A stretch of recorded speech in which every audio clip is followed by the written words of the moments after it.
What's up, everybody? It's CSAP, your common sense American patriot. Today we're going to go over that big, bad, evil Trump.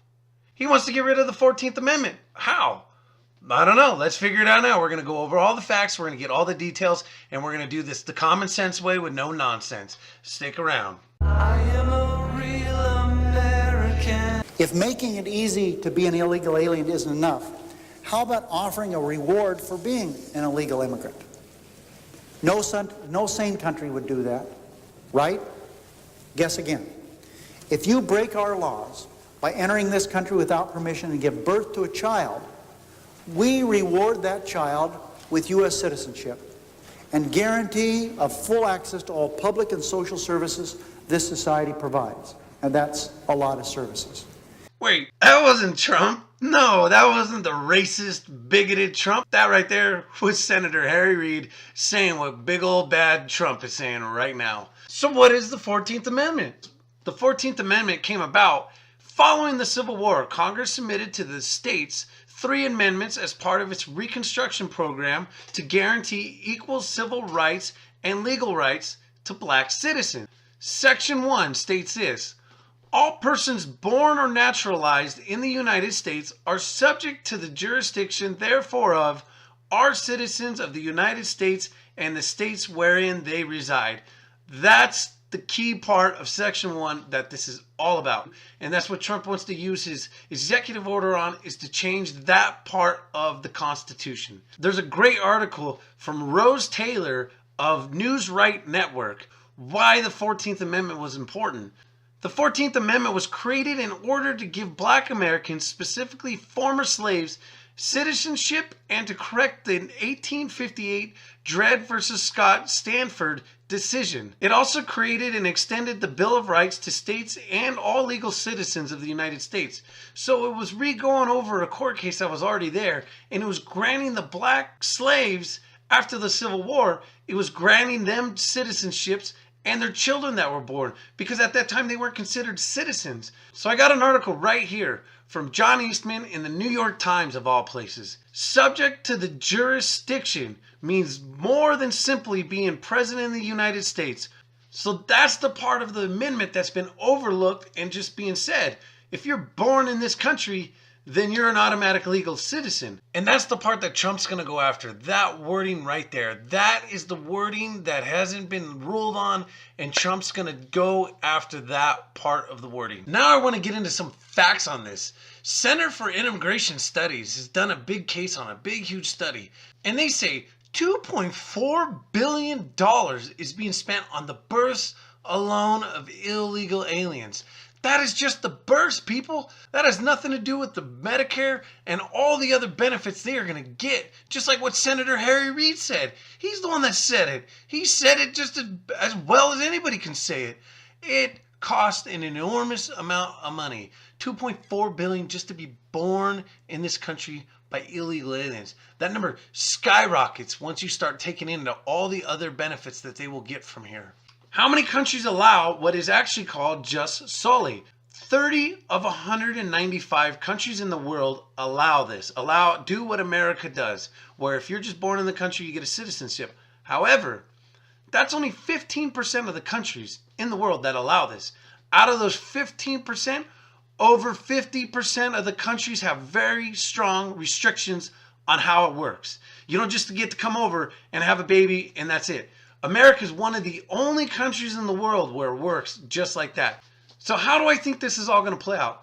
I think Trump's going to sign an executive order. I'm sure he's got lawyers lined up everywhere to start attacking that one clause that we went over. He's going after it. And I'm glad. It needs to be pointed out. Here's what I worry about with executive orders. I'm not a fan of them. I've never been a fan of them. I didn't like Obama doing them, and I don't like Trump doing them. I'd rather go through the natural way it was supposed to be done, which is through Congress. Congress is the one that's supposed to create the laws, pass it up through the House, into the Senate, and then the president signs off on that. However, when we got a Congress, look at these stats. Your Congress is like at a 16 approval rating. Nothing gets done up there. That's why everybody's always so fed up with the Congress, because nothing gets done. So I see why presidents do it now. But this is getting sticky. We're starting to talk about executive orders going into the Constitution. I don't like it. I'm not a fan of this. This is not a good idea. It needs to be done, but it needs to be done by our members of Congress. But they're not doing their jobs either, so here we are, stuck. So Trump's going ahead and doing something about it, so we're going to have to see how it all plays out. Here's an interesting fact on the executive orders I want to get out too. Check this out. I got a list. Of the executive orders. I thought Obama was going absolutely nuts, but that goes back to the fake news. Fake news was feeding it that Obama was signing executive order after executive order after executive order. It's not true. I mean, like I said, look right here. As you can see, it didn't even start until executive orders were pretty minimal all the way until we got to Theodore Roosevelt. And that was during the economy crash, when the stock crashed for the very first time during the Great Depression. So it jumped right there. He went from 185 to 1,081. And I'm sure that's due to the crash, and he had to start doing something to pull it out of the crash. It peaked at Franklin Roosevelt with 3,700 executive orders. Holy smokes, that's insane. Like, man, I thought Obama was bad, but 3,700 executive orders? I mean, that tells me he completely bypassed Congress. Barack Obama did 276, and Trump so far is at 85. So they're pacing about the same. But like I said, that goes back to the fake news. I was told, oh, Obama's executive ordering this, executive ordering that. He's pushing everything through by executive order and bypassing Congress. Well, I know for a fact Congress was garbage back then. It was that deadlock. Nobody was getting anything done. So I see why Obama was doing it, and I can see that I was lied to. But I didn't like Obama doing it, and I sure don't like Trump doing it. I would rather go through the proper channels and get it there. But this is where we're at, and Trump's now using an executive order to touch on the Constitution. Not a fan of it, but that's where we're at, and this is where we're going. So where does it go from here? It's going to get blocked, so then it's going to go to the Supreme Court. Here's where it gets interesting, and this is where I am happy. He nominated Gorsuch to the Supreme Court, who is a die-hard constitutionalist. Gorsuch has already disagreed with Trump once. He sided with the other side of the courts because it didn't go along with the Constitution. Gorsuch, quote unquote, said it was overly vague. He told him, go back, rewrite it. That ain't working. Not flying with me. Thank you, Trump. I'm glad you put this guy in there. The Constitution is what we need to live by. I mean, this is all crazy. We got the left that wants to destroy the First Amendment. They don't want me speaking right now. They don't want me getting the facts out. They want to take away our guns with the Second Amendment. Now Trump wants to poke away at the 14th Amendment. I don't like the 14th Amendment, but it needs to be done the proper way.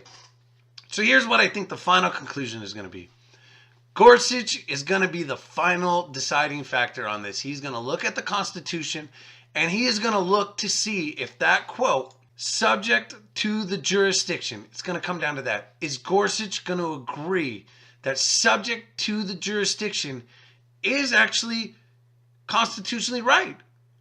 If Gorsuch says that, then Trump doesn't even need his executive order anymore. Pretty much, Gorsuch is going to rule that you don't need the executive order. He's saying that the Constitution says it's to the jurisdiction of the United States.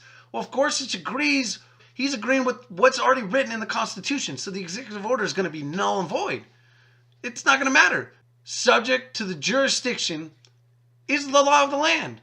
Due to Trump's executive order that's going to get banned, and I don't like it. I don't like Trump using an executive order to go after the Constitution. But once he gets to the Supreme Court, Gorsuch, the diehard constitutionalist, is going to make or break Trump. And he's the one that put him in there, and I'm glad he did, because he's going to get down to the facts, and he's going to rule on that part, subject to the jurisdiction. So I know there's a lot of facts in there. I'm glad Trump's putting a spotlight on this. I don't like how he's going about it, but at the end of the day, I believe Trump's right, and I believe the 14th Amendment is going to get looked at from the Supreme Court on a constitutional level, and it's going to be the law of the land. Tell me what you think. Leave your comments down there below. Please subscribe. I hope you guys learned a lot. I appreciate your support. I love you guys. Common sense without the nonsense. So I love you guys, and I love this country.